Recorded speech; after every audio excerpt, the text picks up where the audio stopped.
जब मैं क्लास 11 में, मैंने रांची से विकास विद्यालय रांची से हायर सेकेंडरी किया। जब मैं हायर सेकेंडरी कर रहा था तो उस समय हम लोग को ये हो रहा था कि कहाँ जाएंगे, क्या करेंगे इसके बाद।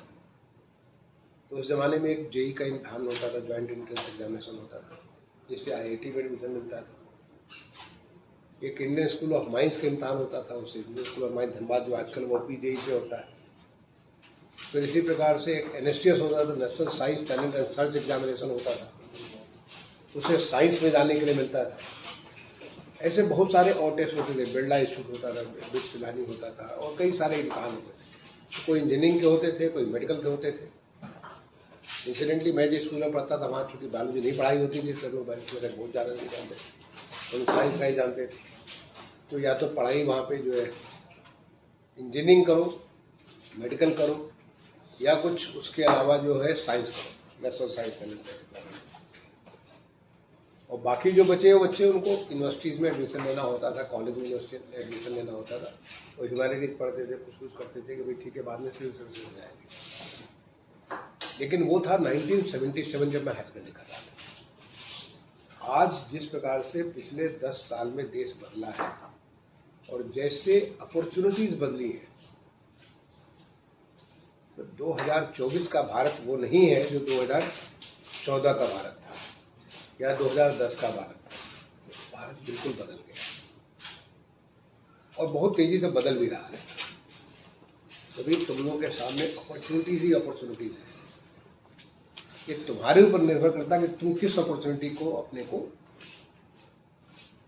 अवेल करना चाहते हो। It all depends on you. वो तुम्हारे ऊपर कैसे निर्भर करेगा, तो तुम्हारे पेरेंट्स का होगा, तुम्हारे पेरेंटल बैकग्राउंड क्या है। अगर सोचो मेरे लिए, मेरा तो कोई पेरेंटल बैकग्राउंड, तो मेरे तो फादर बहुत साधारण सी सर्विस में थे, बड़ी साधारण सी सर्विस में थे।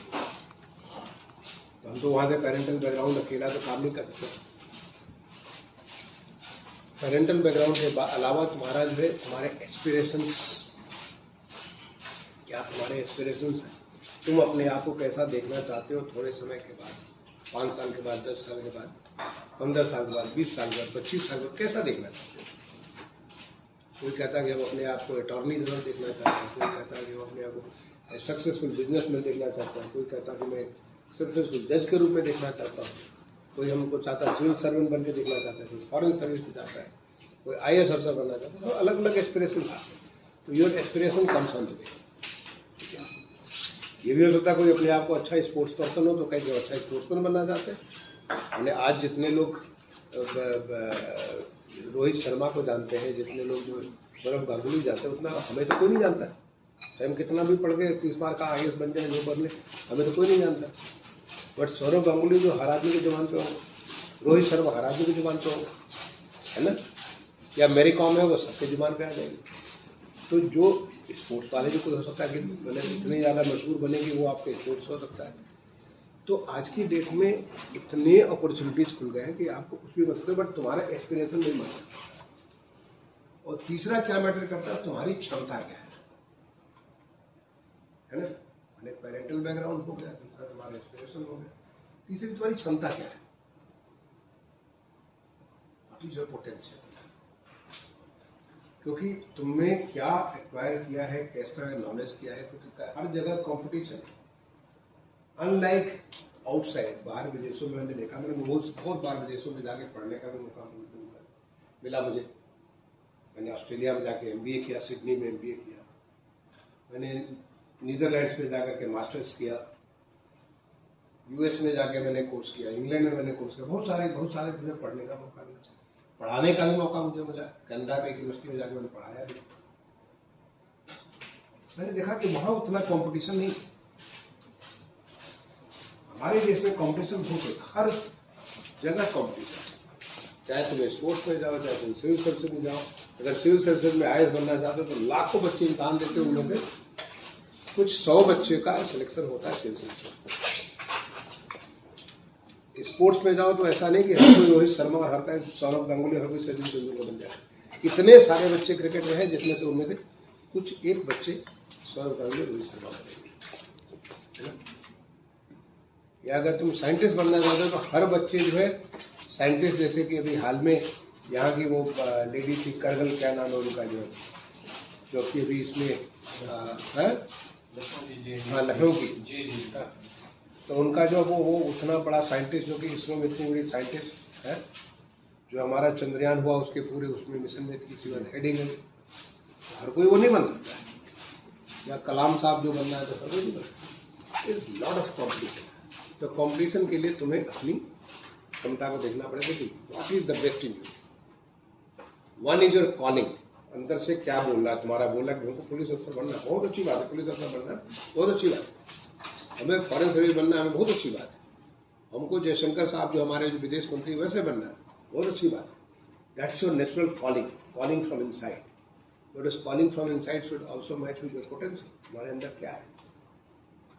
And what matters most is your commitment to drive to that position, है ना, क्योंकि इस कॉम्पिटिशन में वही आगे बढ़ता है जो कि पूरी क्षमता के साथ लग करके उसको पूरा करना चाहता है, क्योंकि otherwise it becomes a dream. Dream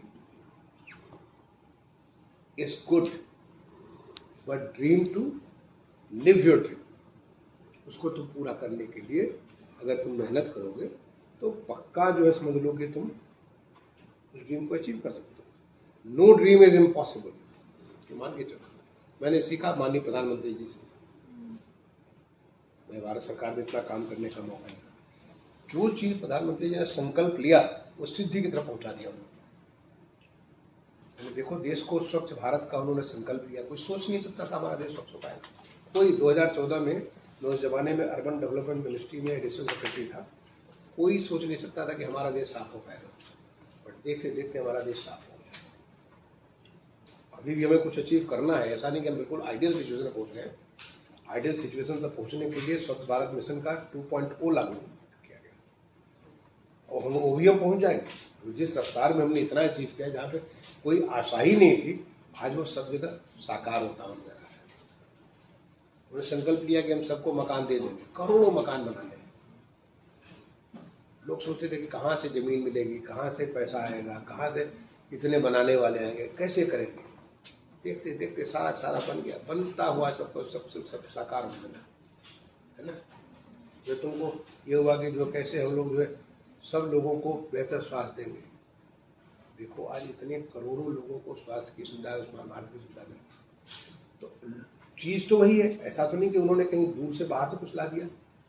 सब कुछ चीजें वही है, वही सिविल सर्वेंट है, वही सारी व्यवस्था है, लेकिन उसी व्यवस्था में सारी चीजें संभव हो गई। तो कुछ भी हमारे लिए असंभव नहीं है। संकल्प लेना है और संकल्प के साथ एक बार जुड़ जाओगे तो सिद्धि की तरफ सिद्धि प्राप्त कर सकते हैं। तो तुमने जो कुछ भी सोचा है, और ये भी मैं बता दूं कि तुमने जो सोचा है जरूरी नहीं कि वैसा ही बने। मैं अपने एग्जाम्पल से बताता हूँ। जब मैं हायर सेकेंडरी में पढ़ता था, तुम्हारे जैसे मैं क्लास 11 में पढ़ता था, तो मैंने सब सारा इंजीनियरिंग का भी दिया, नेशनल साइंस टैलेंट का भी इम्तहान दिया, इंडियन स्कूल ऑफ माइंस का दिया, बट वो हमने इम्तहान दिया, खाली फॉर्म भरा था, तो इम्तहान ही नहीं दिया। मेरे 2 बहुत अच्छे हो गए, तो मैंने तीसरे का इम्तहान ही नहीं दिया। मेरा IIT में भी हो गया, नेशनल साइंस टैलेंट सर्च में भी हो गया। तब मैं साइंटिस्ट बनना चाहता था, मैं एक स्पेस साइंटिस्ट बनना चाह रहा था।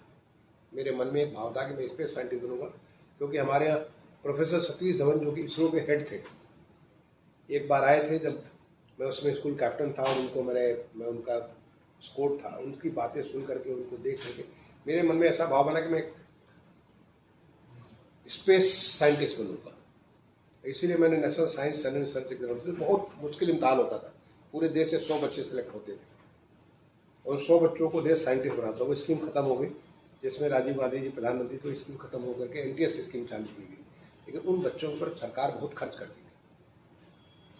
सरकार के खर्चे से बचपन से पढ़ा हूं मैंने, कक्षा 7 से लेकर के पूरी हमारी पढ़ाई सरकार के खर्चे से हुई है। तो मैं उनको सतीश धवन जी से इतना मेस्मराइज था कि मेरा मन था कि मैं स्पेस साइंटिस्ट बनूं। लेकिन जब मेरा NSTS में हो गया, उतनी मुश्किल परीक्षा में, इतनी कंपटीशन में मेरा सिलेक्शन हो गया, और IIT में भी हो गया, तो फिर क्या भगवान की नियत थी कि मेरा मन हुआ कि हम IIT करेंगे, साइंस नहीं करेंगे। तो हमारा वो परिवर्तन भी होता रहता, वो हमारा जो स्पेस साइंटिस्ट वाली बात थी वो खत्म हो गई। जब इंजीनियरिंग भी आईआईटी में गया तो आईआईटी में भी मेरे पास बहुत सारे ऑप्शन थे। तो वहाँ का मैं बेस्ट स्टूडेंट था, मैंने स्कूल में भी बेस्ट रहा, इस अपने आईआईटी में भी मैं वहाँ का टॉपर भी था, बेस्ट स्टूडेंट भी रहा, बेस्ट ऑलराउंडर भी रहा, सब कुछ ही था। मेरे पास ऑप्शन थे कि मैं अमेरिका चला जाता, क्योंकि हमारे साथ जो पढ़ने वाले बच्चे थे ज़्यादातर अमेरिका जाते थे। वहाँ पे आईआईटी में पढ़ करके जो भारत सरकार इतना खर्च करती थी, बच्चों पर खर्च करती थी, हमारे साथ के जो हमारे साथ कुछ 52 बच्चे थे उसमें 45-46 चले गए अमेरिका चले गए थे इलेक्ट्रिकल इंजीनियरिंग में, और मैं उनमें सबसे बेस्ट था। मेरी CPI 10.0 थी, बेस्ट ऑलराउंडर था, हर चीज़ में मैं पार्टिसिपेट करता था, हर चीज़ में मेडल्स लाता था, सब चीज़ करता था। तो मेरे लिए तो बड़ा आसान काम था विदेश में जाना। मैं दुनिया के बेस्ट यूनिवर्सिटी में, चाहे MIT हो चाहे स्टैनफोर्ड हो, किसी यूनिवर्सिटी में मैं जा सकता था, और पूरी स्कॉलरशिप में फेलोशिप के साथ जाता, और बहुत खुशी खुशी हमारे सारे प्रोफेसर भेजते थे।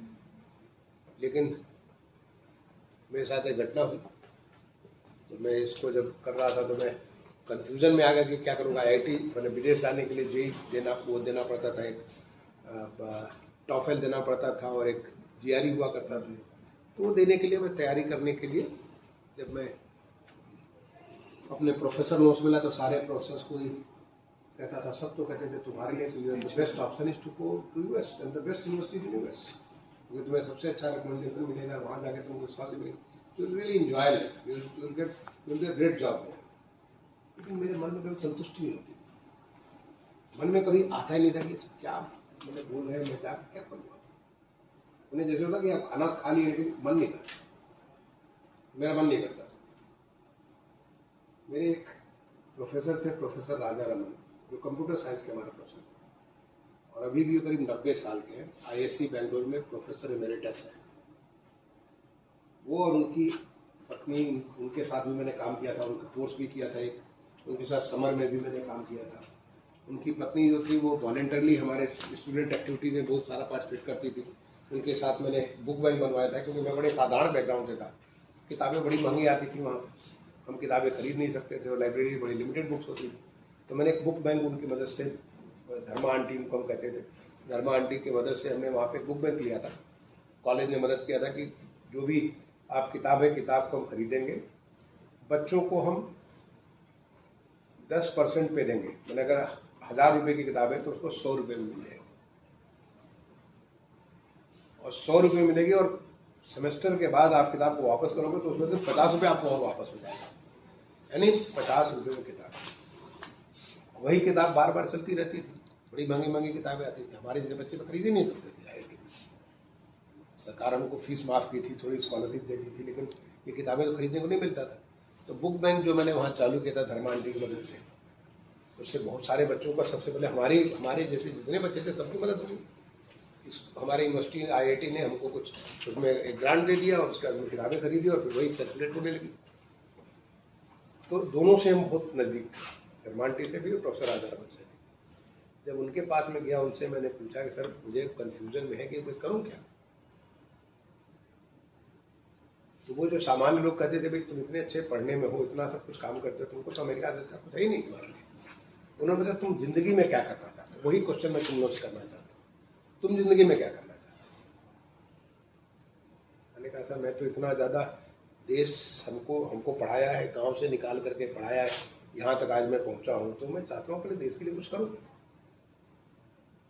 हमारा परिवार भी बहुत साधारण परिवार है, मैं अपने परिवार के लिए कुछ करूँ।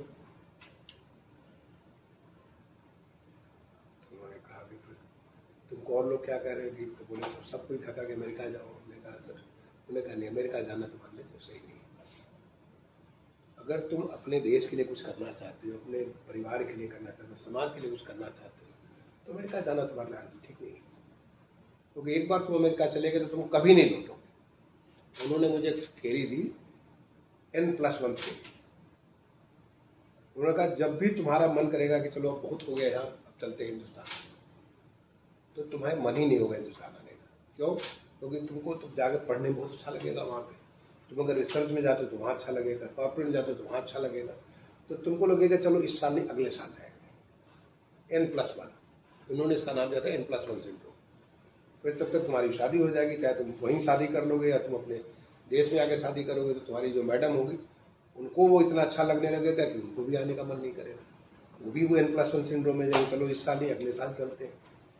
तब तक तुम्हारे बच्चे हो जाएंगे, बच्चे भी इस N+1 सिंड्रोम में आ जाएंगे, उनको तो अपना देश ही बहुत बुरा लगने लगेगा। जो वहाँ पैदा होगा वहाँ बढ़ेगा, उसको तो यहाँ आएगा तो देखेगा कि गाय का गोबर है, यहाँ पे देखेगा तो गंदगी है, तो यहाँ देखेगा ये, वो बच्चा भी उसी उसमें आ जाएगा। तो तुम हमेशा स्ट्रगल करते रहोगे, तुम्हारा मन होगा आने का, लेकिन तुम कभी नहीं आ सकते। लेकिन अगर तुम यहाँ रहोगे तो तुम वहाँ 1000 बार जाओगे, तुम्हें बहुत अपॉर्चुनिटी मिलेगी जाने का, और तुम यहाँ रह के अपने परिवार का भी देख सकते हो, अपने देश के लिए भी कुछ कर सकते हो। यहाँ तक कि वहाँ रह के अगर तुम अगर बहुत सारा रिसर्च करोगे तो हो सकता है तुम्हारे रिसर्च का उपयोग तुम्हारे देश के खिलाफ ही उपयोग हो, क्योंकि वहाँ बच्चे बहुत सारे डिफेंस में करते थे, अच्छे बच्चे। क्योंकि मैं तो बहुत उस प्रकार का हार्डकोर इंजीनियर हुआ करता था। तो मैंने तय किया, अपने कहा सर कि फिर यहाँ क्या करें, तो उन्होंने कहा कि बेस्ट है यहाँ पे तुम्हारे पास जो ऑप्शन है उनमें civil services the best option, and I decided I will go for civil services. And पहले अटेम्प्ट में मैंने सिविल सर्विसेज में एक अच्छे रैंक के साथ सिलेक्शन हो गया मेरे पास और भी ऑप्शन थे, कॉर्पोरेट में भी जा सकता था, एक आध जगह मैंने 2-3 जगह किया भी, फिर हमारे लोगों ने कहा कि तुमको जाना नहीं रखते और दूसरों का चांस मार रहे हो, तो मैंने छोड़ दिया।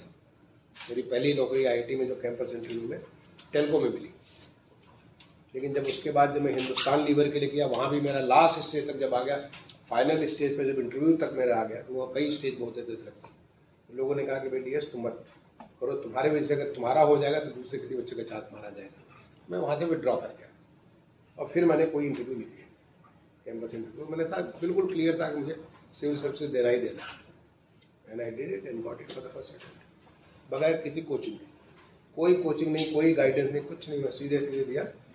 और मैंने इंडियन इंजीनियरिंग सर्विसेज का इम्तहान दिया, इलेक्ट्रिकल इंजीनियरिंग पूरे देश में position number 1, electronics telecommunication position number 2, IAS position number 19, सब ऐसे दिया बिल्कुल। और मुझे लगता है ये सब भगवान रास्ता अपने थे। मुझे अपने ऊपर कोई भी किसी प्रकार का इस प्रकार का कोई है ही नहीं मन में कि मैंने किया। मुझे लगता है भगवान ने हमको वो रास्ता मेरे लिए बनाया था, नहीं तो मुझे गांव से पकड़ करके रांची पढ़ने नहीं ले जाते। मुझे रांची से लेके IIT नहीं, जब मैं रांची से IIT गया था तो हमारे स्कूल का पहला बच्चा था जो IIT पहुंचा था, तो भगवान रास्ता बना दिए थे। तो मुझे लगता है कि एक भगवान के ऊपर अगर पूरा विश्वास हो और अपनी क्षमता के मुताबिक तुम काम करो, ईश्वर ने हर एक को किसी न किसी काम के लिए यहाँ भेजा है। ये मान के चलो, अगर तुम्हें आए हो, तुम्हारे माँ बाप केवल माध्यम भर है, वो माध्यम है तुम्हें इस दुनिया में लाने के लिए, वो पहले भगवान के रूप है, उनका हमेशा आशीर्वाद हमेशा उनसे लेना चाहिए। लेकिन तुमको भगवान ने कोई न कोई काम के लिए यहाँ भेजा है। क्या काम के लिए भेजा ये पता नहीं होता है, अगर हम साधु संत होते तो शायद हमको पता नहीं चल जाता, लेकिन उन्होंने कुछ तुम्हारे लिए सोच के भेजा है। तो मेरा अपना मानना है कि हर समय तो अपने आप को बेस्ट रखो। आज तुम लोग पढ़ रहे हो, अब ये मत सोचो कि हम क्या करने वाले हैं। आज हम अगर बेस्ट करेंगे तो कल अपने आप बेस्ट होगा। अगर खेत अच्छे से अगर तैयार होगा, पौधा अच्छा ही बनेगा। अगर उसमें पौधा ठीक से लगा, पौधे की सिंचाई और गुड़ाई और सब कुछ हुआ, तो उसमें फल फूल आएंगे आएंगे। ये प्रकृति का नियम है।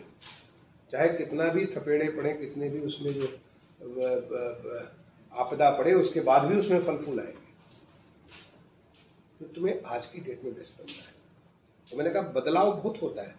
किसी जमाने में मैं NCC में बहुत एक्टिव था। मैं NCC के हमारे मेजर मुथैया साहब थे, उनको इतना अच्छा लगता था, इतनी बड़ी बड़ी मूछें और उनका व्यक्तित्व इतना अच्छा था, उनको देख करके मैं बड़ा मिसप्राइज हुआ। जैसे कि सतीश धवन साहब से, प्रोफेसर सतीश धवन से मिसप्राइज हुआ, उनसे भी बड़ा मिसप्राइज हो गया कि मिलिट्री में कितना अच्छा। तो मेरा मन करने लगा मैं मिलिट्री में चला जाऊँ, लेकिन फिर अपने आप खत्म हो गया। मतलब मुझे ये मैं अपने मन की भाव, एक छोटे बच्चे की भाव करता था।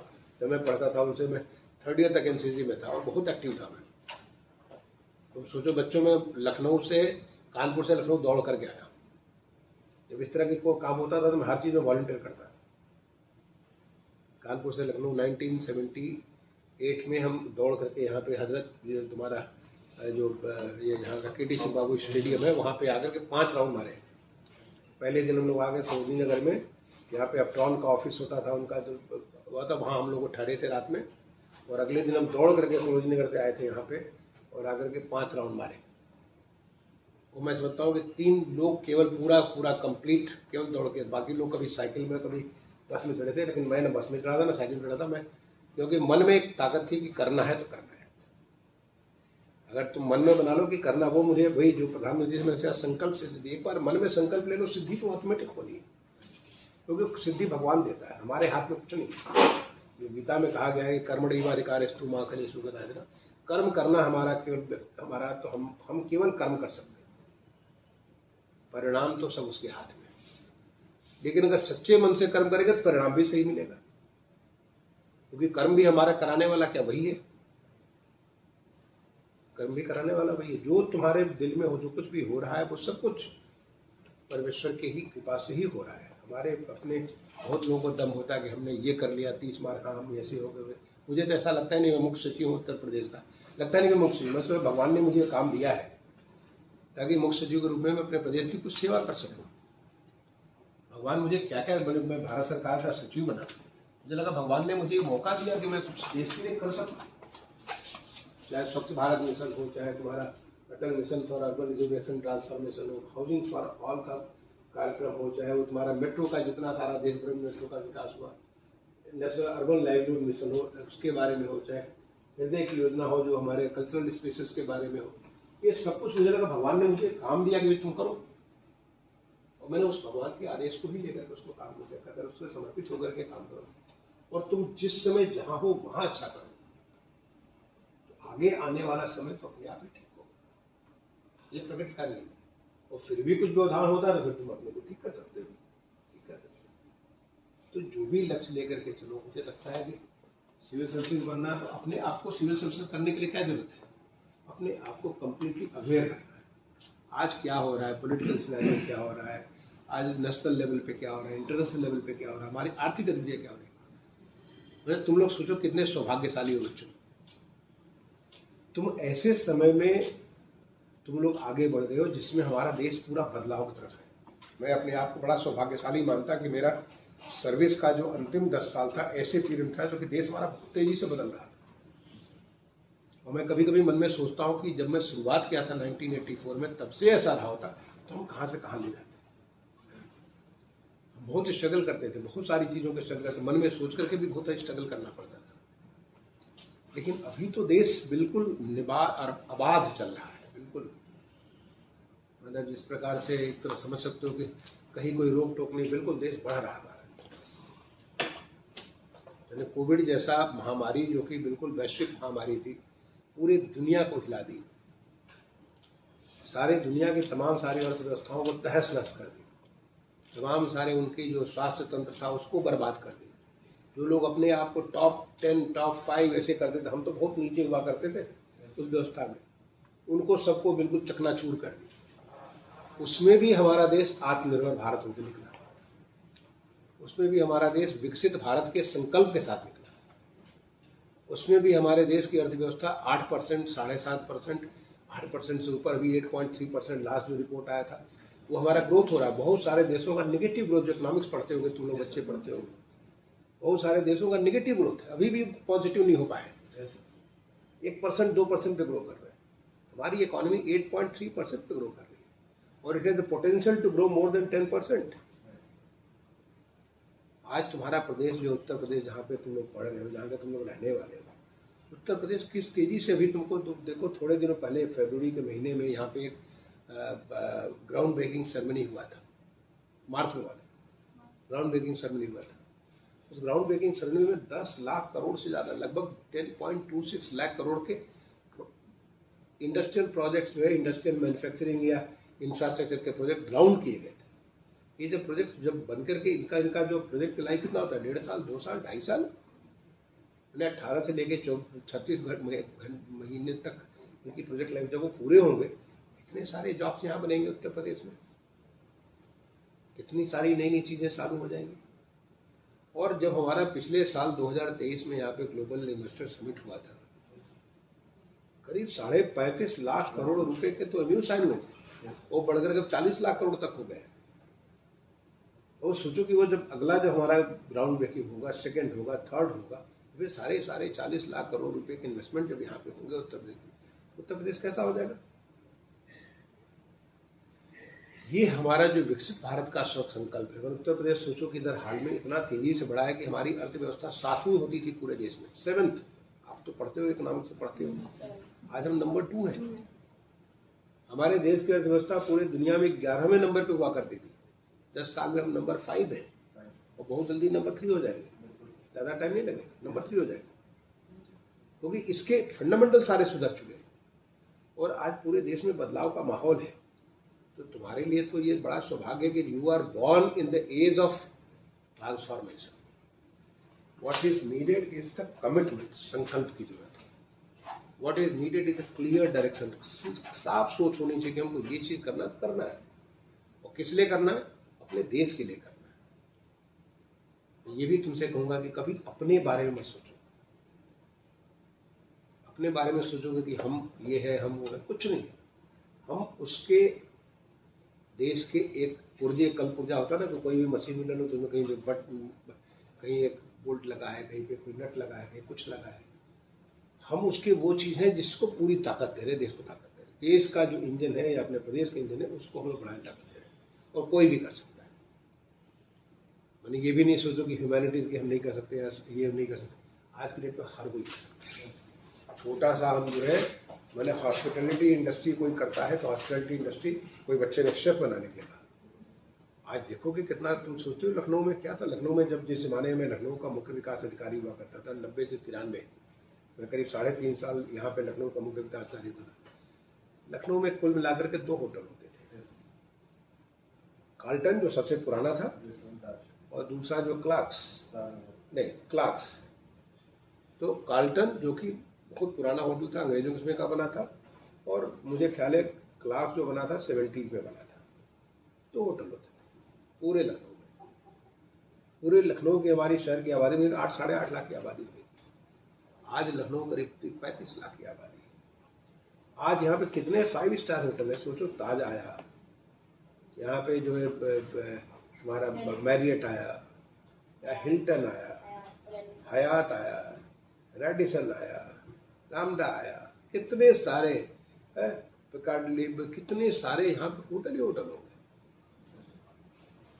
जब हम यहाँ पे शुरू में 1990 में आए थे, तो हम लोग को, मैं जब शुरू में पहले बार लखनऊ में आया था 1990 में, यहाँ पे 1988 में मैं आया था। चित्रकूट में एडीएम था, वहाँ से मैं आया था यहाँ पे ज्वाइंट सिटी होम बन करके। कभी हम लोग यही हजरतगंज में एक कोऑपरेटिव का बिल्डिंग है, जहाँ हम लोग गेस्ट हाउस में रहने का हमको जगह मिला था। तो खाना खाने के लिए क्या होता था, एक सरपरी होटल टाइप का होता था कॉर्नर में, और दूसरा एक कोई मैंने इसी 2-3 होते थे, जगह होते थे।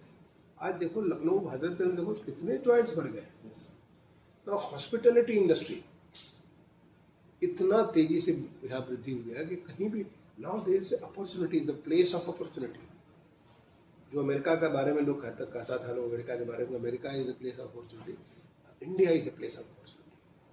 जिस प्रकार से इंडिया का ग्रोथ हो रहा है, India has become a place of opportunity, UP has become a place of opportunity. कहीं भी किसी फील्ड में उठा करके देखो।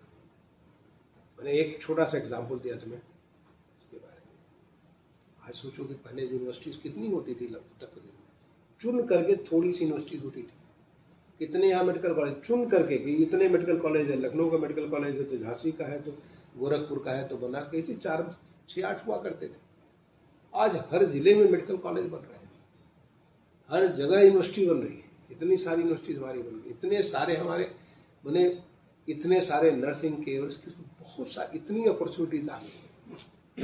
उत्तर प्रदेश में कुल मिलाकर के एयरपोर्ट कितने होते थे, लखनऊ का एयरपोर्ट होता था, वो भी छोटा सा एयरपोर्ट होता था। बनारस का एक छोटा सा एयरपोर्ट होता था, मुझे ख्याल है बनारस में वो छोटा सा एयरपोर्ट हुआ करता था। लखनऊ का छोटा सा एयरपोर्ट होता था, आगरा का भी किंचित टाइप का था। आज 15 एयरपोर्ट लखनऊ में चल रहा है, उत्तर प्रदेश में चल रहा है। लखनऊ का जाकर के तुम देखो, टर्मिनल खुशी हो जाएगी। हम जब लखनऊ का टर्मिनल बिल्डिंग अटल बिहारी वाजपेयी जी ने उसमें जब उद्घाटन किया था, हमने वहाँ पे मैं था, तब मैं लखनऊ का सीडीओ हुआ करता था। देख करके कितना अलग महसूस हुआ। नहीं, लखनऊ सीडीओ तो मैं विशेष सचिव हुआ करता था पर्यटन डिवीजन का, तब उसका उद्घाटन किया था गुलाम नबी आज़ाद जी ने किया था उद्घाटन, में मंत्री हुआ करते थे। और अटल बिहारी वाजपेयी जी यहाँ पे हमारे मेंबर ऑफ पार्लियामेंट होते थे। उसमें मैं सिविल एविएशन और टूरिज्म और स्पोर्ट्स 3 डिपार्टमेंट स्पेशल सेक्रेटरी तो देखा करता था। वो अब वो दिखता ही नहीं है, वो बहुत इतना छोटा सा चीज था। तो जिस प्रकार से ग्रोथ हुआ है एग्रीकल्चर में, मैं देखता हूँ IIT के बच्चे लगे हुए हैं, बिल्कुल सारे के सारे एग्रीटेक में इतना परिवर्तन, इतना सारा जो है एग्रीटेक में परिवर्तन हो रहा है, फाइनेंस में, फिनटेक में, इतनी सारी, और तुम अगर तुम ह्यूमैनिटीज के भी, तुम इकोनॉमिक्स के जो बैकग्राउंड से, अकाउंटेंसी में इतने सारे परिवर्तन कर सकते हो। तो इस place has become place of opportunity, और वो हमारी विजिबिलिटी भी है, दुनिया में हमारा नाम भी हो रहा है। इसलिए मैं तुम लोगों से कहूंगा कि बेटा आज जहां पे हो वहां पे do the best, aspire for the best, look for your own strength, उस स्ट्रेंथ को कन्वर्ट करो to get the opportunities and have the clear focus, the nation first. देश हमारा, हम जो कर रहे हैं अपने देश के लिए कर रहे हैं, अपने लिए नहीं कर रहे, बाकी वो सब these are all, rest will follow. If you do well, rest will follow, your family will do good. And above all, be honest to yourself all the time. Be grounded all the time. अगर तुम्हारी honesty और integrity अगर questionable हो गई तो चाहे कितना भी मैंने को बहुतों को चढ़ते देखा, एक बार ढह जाते हैं, गिर के ढह जाते हैं। ऑनेस्टी इंटीग्रिटी बहुत आवश्यक है, बहुत आवश्यक है, वो फंडामेंटल है, फंडामेंटल है किसी भी सक्सेस के लिए। ऑनेस्टी इंटीग्रिटी सबसे फंडामेंटल है, क्योंकि this is something which you see within yourself. हमारी ऑनेस्टी इंटीग्रिटी और कोई बाहर का टेस्ट तो कर सकता है, देख छोड़ भी सकता है, लेकिन हम अपने अंदर से, हमारी अपनी अंतरात्मा हमेशा कह सकती है कि मैं हूं या नहीं हूं। एंड देन बी ग्राउंडेड, जमीन पे हमेशा रहो, उड़ने की आदत ना रखो, उड़ते रहोगे तो फिर जमीन मिलेगी नहीं। This is all I wanted to say, and all the very best, all the possible.